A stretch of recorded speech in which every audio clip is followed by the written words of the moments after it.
బిట్రగుంట ప్రభుత్వ జూనియర్ కళాశాలలో దొంగలు పడ్డారు. బిట్రగుంట ప్రభుత్వ జూనియర్ కళాశాలలో అర్ధరాత్రి ఓ దొంగ కళాశాల ప్రాంగణంలో అమర్చిన సీసీ కెమెరాలు ధ్వంసం చేసి బాత్రూం తాళాలను పగలగొట్టి అందులోని స్టీల్ ట్యాప్లను దొంగలు దోచుకెళ్లారు. ఈ విషయంపై బిట్రగుంట పోలీస్ స్టేషన్లో కళాశాల అధ్యాపకులు కంప్లైంట్ చేశారు.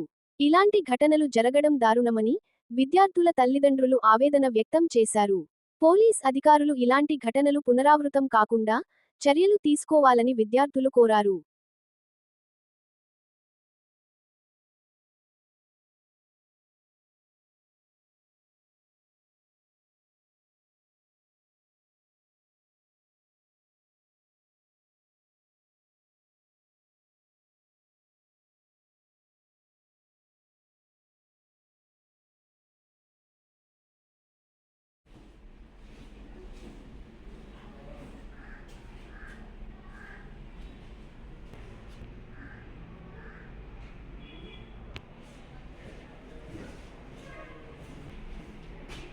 మొత్తం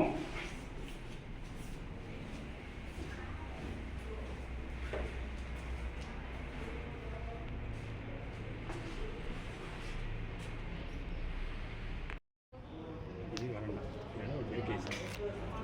డిస్ప్లే అయిపోయింది.